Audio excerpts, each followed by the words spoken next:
How to build momentum in 10 steps, even if you're starting from zero.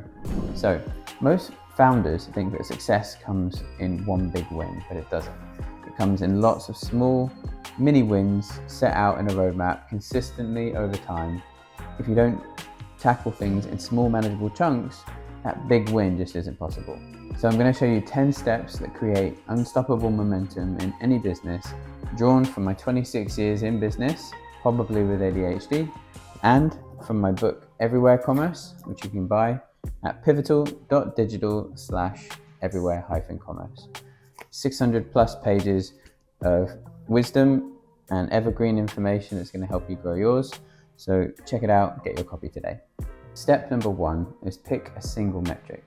There's no use trying to chase 10 KPIs at once. There's a phrase, if you chase lots of rabbits, you end up with none. Chase the one rabbit and get it, and then go after the next ones. And then you have to choose the KPI that's going to best represent an outcome that you're going to be measuring growth on. So basically, you want to look at things like how many sales calls you've booked, how many calendar invites you might have had. You could look at just cash in the bank. A really simple metric for success in a business is how much cash is in the bank and how much it's growing at the end of every month, how much you're left with. Super simple, but most people overlook that and focus on more complicated KPIs. If you want to get more information about choosing the right KPIs, then take a look at the book. Moral of the story is simplicity is key.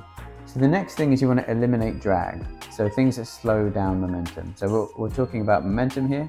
Momentum is about building up pace and speed over time, and drag is going to obviously be the opposite momentum.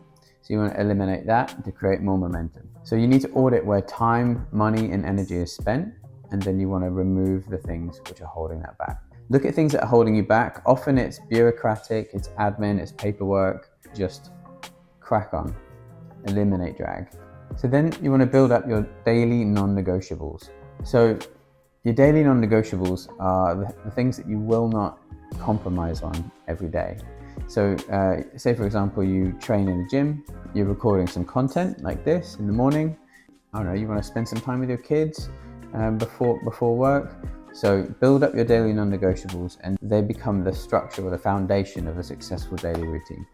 The next thing is you want to create tight feedback loops. The difference between agile and waterfall project management. So waterfall project management is kind of a more old school way of managing projects. So agile is about creating smaller cycles and iterating, learning from those maybe 2-week sprints that you're working on, and then adjusting as you go along, creating smaller outcomes all the way along to the larger outcome. Imperfect action always beats perfect inaction. So this is something I do, and this is a debatable subject here. So this one is creating public accountability.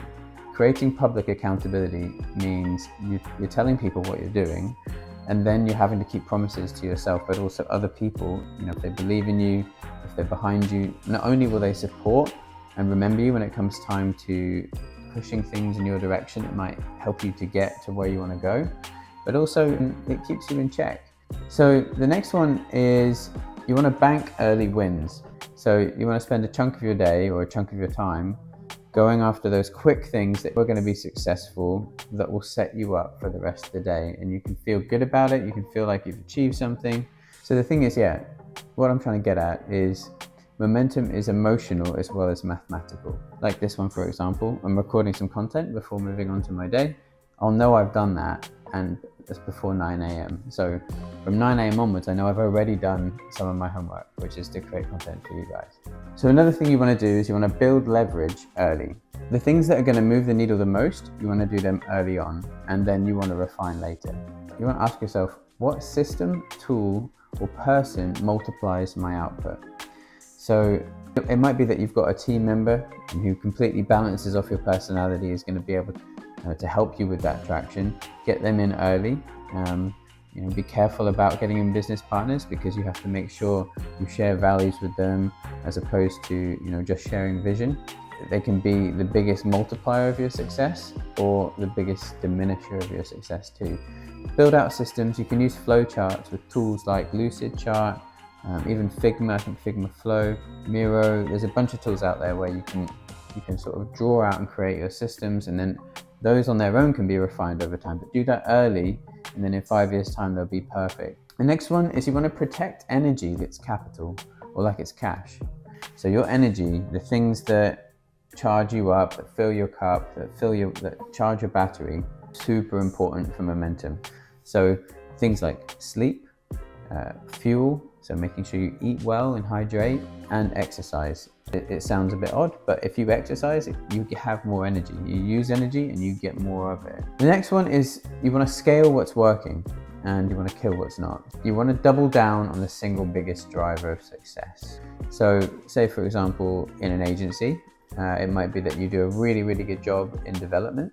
You offer a bunch of ancillary services such as design, marketing, but your real core offering is in development and you're very strong with that. If you're really strong in development, double down on that and scale back on the rest. So you want to scale what's working and scale back what's not, or kill what's not. And the final one is you want to celebrate the cycle and not the win. You want to take stock of your small wins and you want to feel successful from that, because that feeling of success is what's going to create more of it, not necessarily the success itself. If you don't feel successful, but you are successful, that's not going to self-perpetuate. So generally speaking, you want to celebrate your wins and it's going to help you get to the finish line. So finally, to close, I want to wrap up by just reminding you guys that momentum is the hidden currency in business. So momentum is created by some of the steps or the kind of tips that I gave you earlier. If you want the full playbook, then you have this. You can grab your own copy. It's pivotal.digital/everywhere-commerce. There are proven strategies in here that have helped to grow businesses from 8-9 figures, and you can start applying some of these strategies yourselves. Not only that, but there are actionable steps and there's evergreen wisdom. There's things which can be applied to many different types of businesses in here. So get your copy today. If you liked what you've seen today, then like and subscribe. Comment if you think that you've got other tips that the viewers or you guys would like to see that might also help people build momentum. Or if perhaps you don't agree with what I'm saying, comment, let me know. Perhaps momentum isn't the biggest driver for success in the business, so let me know what you think. I'm happy to debate that with you. But yeah, I look forward to seeing you in the next video.